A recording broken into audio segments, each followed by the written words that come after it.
Every day's a chance you can do something amazing to feel your passion blazing and shine. Yeah. Paint with every vision, dance in new directions, explode to new heights in your mind. I will rise up with you today. Lift up my voice. Lift up my voice and boldly say, we are the ones we've been waiting for. Hello, everyone, and welcome to AGNT Speaks, where we come together each week with a mindful message and a spiritual conversation to ground and center your week in principles and in your passion for living a conscious life. I am your host, Reverend Erin McCabe, and I come to you from Unity Village Chapel, located on grounds at Unity headquarters. And I am part of your AGNT Leadership Council, where each week we have someone from our council come and share their thoughts for the week, share their ideas about what's going on in our world. And so we are here with you. And today we have the Reverend Dr. Temple Hayes from First Unity Spiritual Campus in St. Petersburg, Florida. And so we're so grateful that you're here with us today, Reverend Temple. Thank you for being here. And today, I know for the season for nonviolence, our theme this week is reverence and honor. So I know we're going to talk a little bit about that and just have a conversation. So thanks for being here, my soul sister. And what do you have for us today?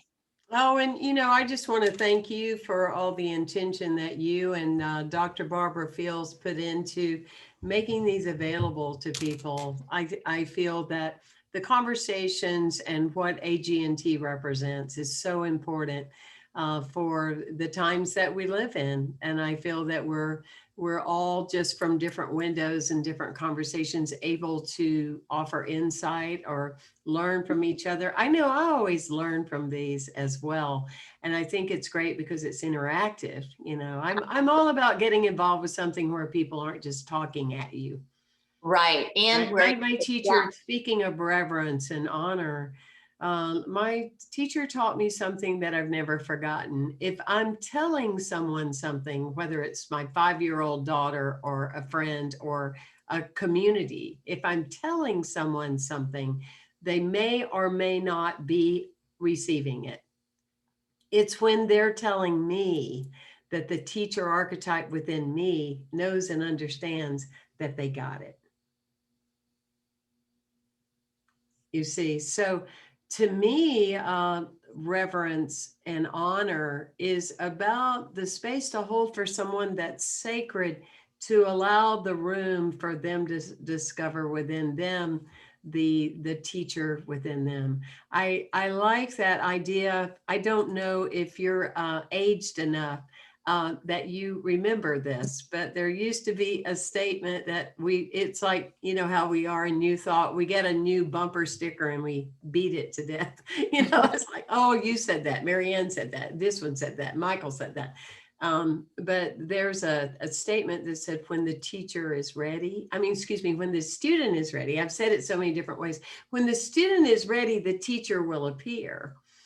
And what I think is beautiful about inward reverence and honor, because again, if I don't have it towards me, if I don't have it towards my own universal God reverence and honor, then what level of reverence and honor am I going to have for somebody else?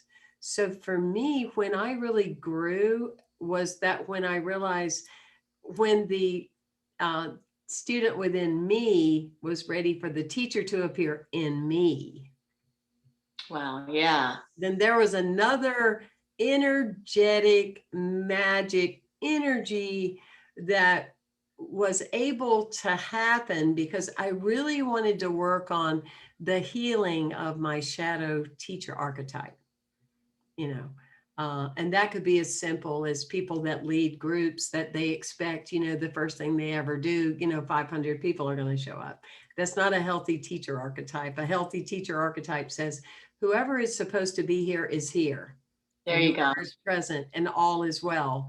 And when it's over, it's over. So anyway, that just kind of dips us in to begin. But when we did our licensing for reverends from ILI, the institute that I'm the founder of, 2 Sundays ago, I said, now's when you really step into being a teacher. Now's when you really step into being a student.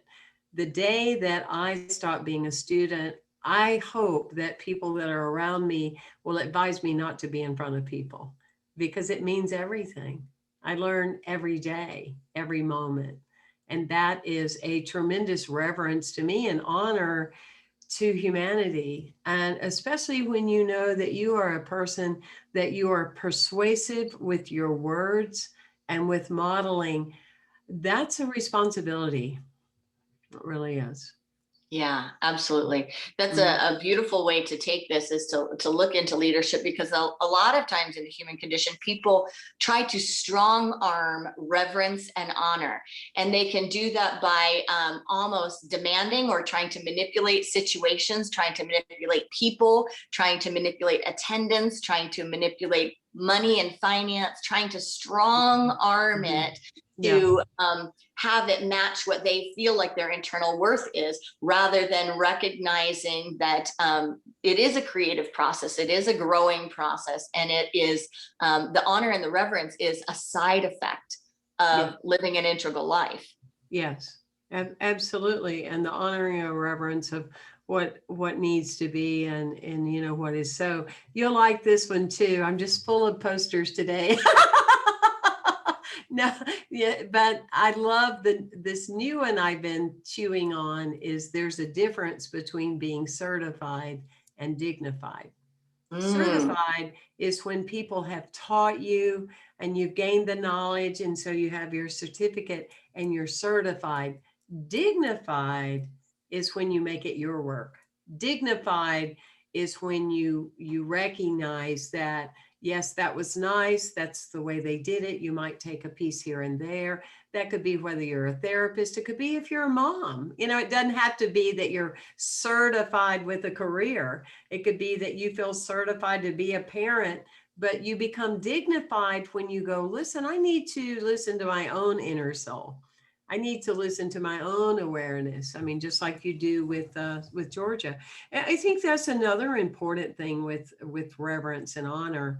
And I know that, not everybody has kids or necessarily wants children, but there's the child within us, that wander child within us, shamanically and spiritually. And I think reverence and honor is so important with animals, with all sentient beings, with children, of allowing a space that they can be dignified, that they can step into being who they are, not, making them like something we had before or some kind of experience. And that, I think that's true too. I would say that that's one of the reason we have so many divorces in our culture.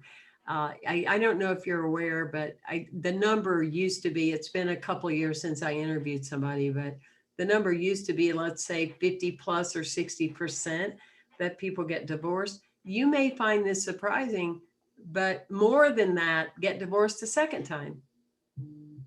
ah, Right.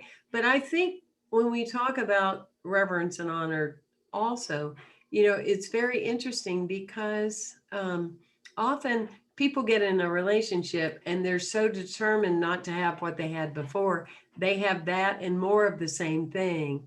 And it's a huge disservice to project onto others something that happened to you in the past. yeah, yeah. Mhm. I love where you are taking this as far as looking at the areas of life and the idea of reverence and honor. I had it in my mind, looking at your face and thinking about what we have in common, and the Mother Earth and Yes. animals, children, and parenting, and just thinking about how incredible this is as a spiritual practice, to dive Mhm. into many areas of our lives and look at how we show up with reverence and honor. Because a lot of times people will have reverence and honor in one area of their life, either like in one relationship, but Yeah. not the relationship with the community or the service industry or whatever it is, or with their God experience, their God relationship, there will be a lot of reverence and honor. But then with God's creation, as far as either other individuals or the environment or children or animal life, plant life, there is not a reverence. And there is a disconnect there in the spiritual practice when we don't have a reverence for all life. I was doing a little hike this morning with my little one, and we were going to the stream that's down the road. And I said, let's stop at the stream and look at the water and then come back. And so we stopped at the stream, and I immediately noticed all of the trash on the sides of the stream. And I didn't say anything because I was just experiencing her in observer mode and wondering if she would notice it or if she would just notice the water and the frog and the birds. And after staring at it for just a little bit, she said, there is trash here. There's not supposed to be trash. She's 2.5. And she said, there's trash on the ground. And so we talked about that. And that has to do with honor and reverence. How do we show up for everything? And especially with parenting, it is for anyone that is a parent, a grandparent, has a community child in any way, to look at how we communicate and we show up with children, because it should model, it should have the consciousness of them being a full sentient being, a whole human, not related to in a way that is less than. So when we talk to children, would we talk to other adults like that? Right. You know, it's so important, because when we are parenting, when we are nurturing children, we are teaching them how to be treated. So everything about how we show up is teaching them what's okay as far as reverence and honor and communication. And that is so integral in creating healthy communities and healthy individuals moving into adult life. You know, I really don't understand, I never have, how that people can affirm God is loving, through me the love of God is witnessed, and not love all that is made creatively. I can't wrap my head around that. I mean, I guess because in my own life, I have either lived long enough or done enough therapy. And maybe it's both. But if I love you, that means I love what matters to you. It doesn't mean that it necessarily matters to me. Yeah. But because it matters to you, it matters to me, or in my mind, I don't really love you. I may like you, but, you know, as the French will say, us sweet, beautiful Americans, we just love everything. But what does that really mean, you know? And so for me, it's like the deeper I feel I am expressing God, then everything that was created here, it could be my feelings of shadow that sometimes I don't necessarily enjoy. It could be the weird looking creatures that we have running around here in Florida. We have some funky looking things, you know, either coming out of the water or on the land. I love them though, because my creator created them, and it mattered. It mattered, and it matters to the evolution.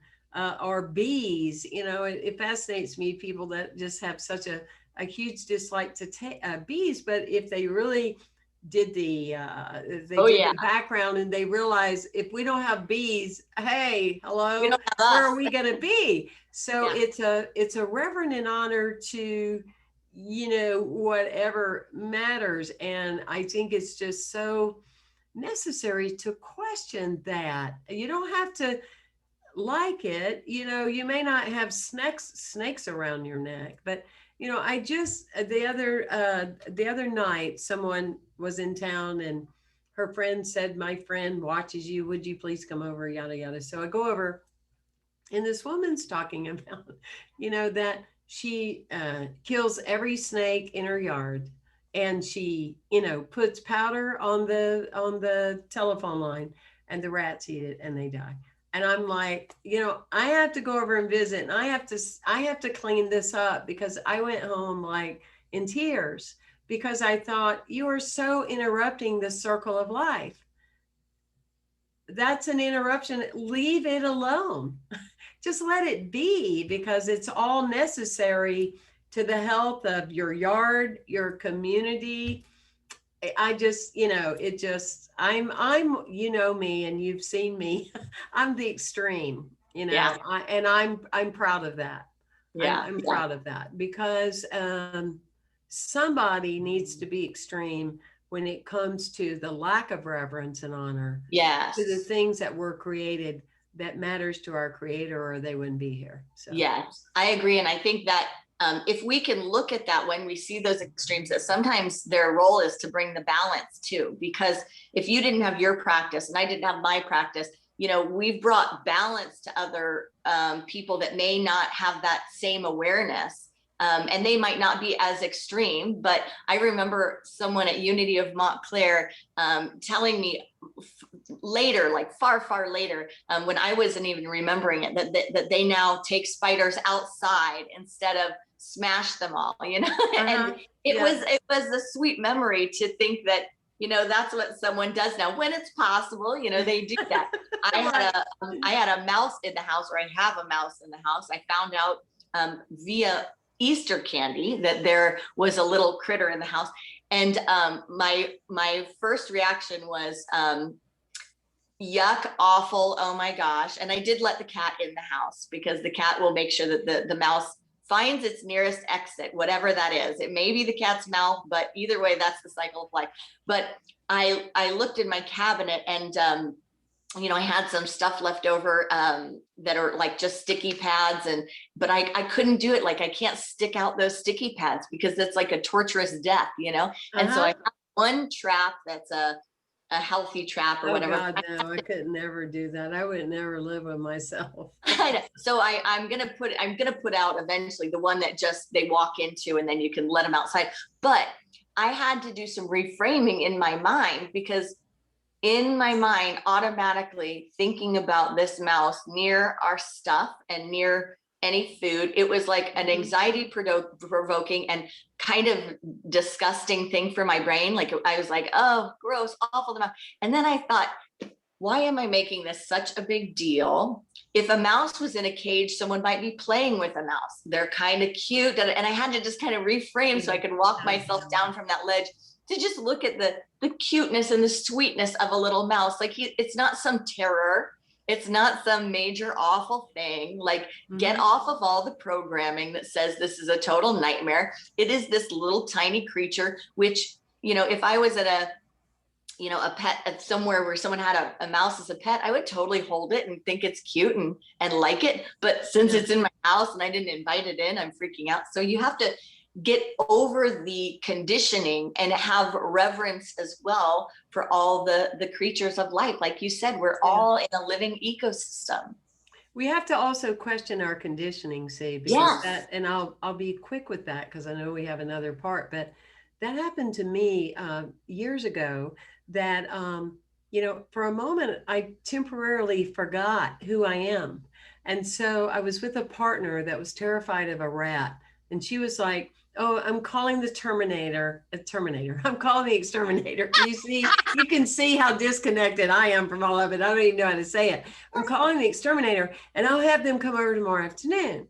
I'm going, oh, okay. So I'm sitting there, the next morning, and I'm not happy about it. And I go, wait a minute, I have forgotten who I am.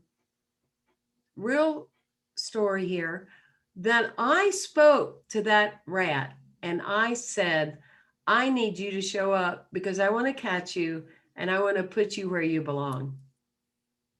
In a while, I went into my sliding door into the bathroom. There was the rat on the carpet.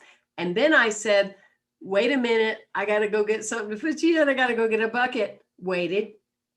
He or she waited, came back, put it in, put the rug, took it out, and pet, and said, see, not hard for either one of us. I am not bringing in an exterminator. So, we have this capacity, and,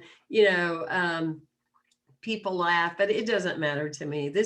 I probably in another life do they call it the Janus people that wear the they were at the Parliament of the World Religions. Barbara feels she knows everything she would know, but there's a group of people that are of religion that they won't even expose their face because they don't want to ever kill a gnat or something. Oh, there it is, the Jans. Yeah, so thank you, Barbara. I told you you know everything.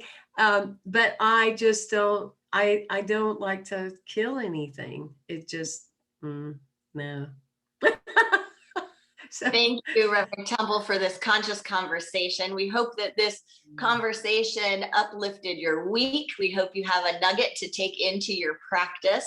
We are here every week, and if you want to share this broadcast with anyone, you can invite them through the event. If you are the leader of a spiritual community and you feel like there is a part or a nugget from this experience that you would like to share in your Sunday service or with others, you have our permission to clip it from the YouTube archives where all of these are listed. You can clip a 2 to 3 minute segment and play it as part of your service. The only requirement is that you make sure to invite people to AGNT Speaks live every Wednesday, Central Time, noon. So we hope that you take us up on that opportunity. And now let's have a clip from Temple.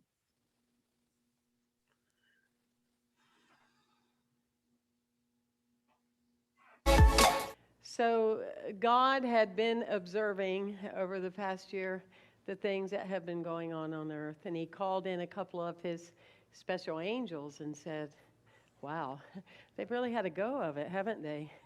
You know, pandemic, sacred timeout, working with aligning and eliminating separation, and you know, they've had a time. What do you think? And one of the angels says, well, why don't I go down and just kind of assess the situation and see how everybody's doing? So the angel came back and said, wow, well, only 30% is really still uplifted and positive and energized about, you know, life. And God being God went, only 30% of 100%, only 30%. And the angel said, yeah, and they're mostly like new thoughters, you know, unity and, you know, signs among people and people in recovery. I mean, that's kind of the bulk of them. But God said, but 30%. So send another angel. Well, you know, do you have another perspective? So the angel goes and comes back and says, yes. You know, Angel Gabriel was right. It's like only 30% are really just staying hopeful and knowing that everything's happening for a reason and all that. Yeah. So God said, well, what I'm going to do then is I'm going to craft an email. And I'm going to send the email to the 30% and see if I can give them, you know, 5 or 10 things they can do to keep their vibration up and keep them positive. Well, it was sent last Tuesday.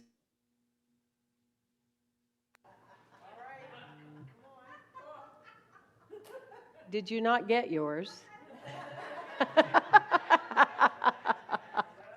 Well, check spam. Okay, if you're that confident, check spam. That was pretty cute. hey, when you're in it 30 years, you definitely learn to be more creative, right? It almost cut it off, and I'm usually bad at jokes, so I was going, wait, where's the ending? And I get it. Have you seen your email yet?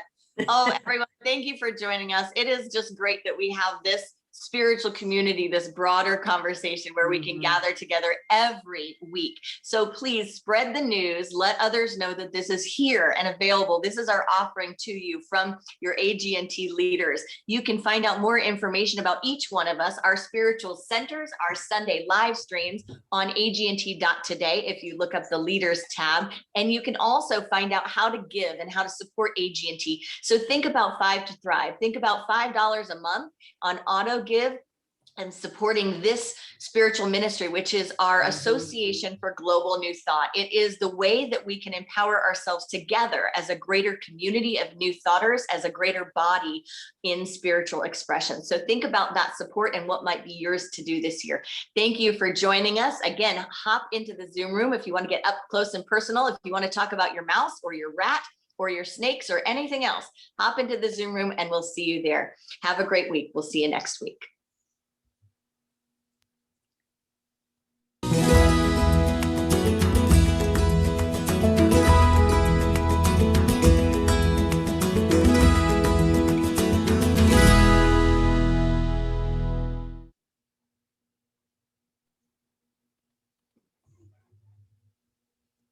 Hello, Zoomers. We are here now. So welcome, welcome, welcome to all of you. It is great to have you here. If you have a question, just press that tab that says Q&A somewhere on your screen. Mine is right above. And you can put your question in there. If you would like to make a comment, you can use the chat room. I love seeing that the chat room is already full. And if you want to hop onto the screen, just use the button to raise your hand under your participant button, and Barbara Fields will bring you onto the screen so that you can go ahead and have this conversation. So, Temple, I would like a blessing for my mouse. I'll put out the little have a heart trap, the little one he can just walk into. I'll put that out today. And would you just invite him in there? Oh yeah, absolutely. And then intuitively we can talk to anything. We just remember that telepathic does not only apply to people. Actually, it's easier to talk to creatures than it is people, because they're not thinking about a mortgage and all the other things that occupy a person. Yes. And I've heard too enough studies on communicating with animals around using visualizations, pictures, and talking to them in pictures. So that's pretty cool. I want to just say you did tap into my brain though very well, even with things like mortgages and stuff on the brain, because I was about ready to bring up the animal life and honor and reverence with children. And you know how when you're listening and you're being present listening, but you're also ready for what comes next. And then you went right into it. So we are on the same page.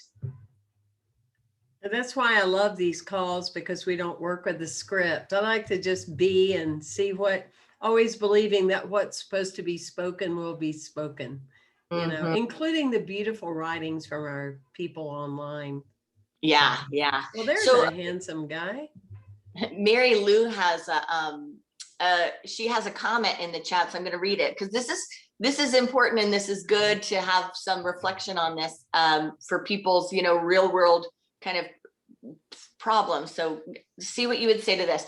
Cute squirrels lose their cuteness, and she doesn't have my issue. They're not just eating seeds in her backyard. She says when they chew on our houses, our decks, etc., in a destructive mode, the next buyer is going to want that repaired, which cannot be done, just the expense of replacing. Dilemma. And I hear you, Mary Lou. I at one point had 8 or more raccoons in my house living, and then they had babies in the floorboards. So it was a raccoon party, and sometimes they would fight in the floorboard. But I did one by one catch every single raccoon and brought them to the lake across the way.